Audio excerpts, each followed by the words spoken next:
今天教你布下家中的5行聚财阵。冰箱是家宅的实禄库，也是最重要的隐形财位。我们启动一个引财、聚财、生财的能量循环。材料有什么呢？属木的绿植，属土的米，属金的硬币，属水的纯净水，加上原本就是属火的冰箱本身。重点来了，怎么布阵呢？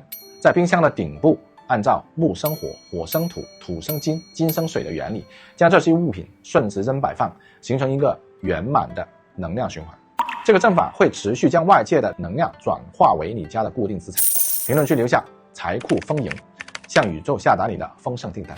关注我，我只讲真正能改变你财运的东方老智慧。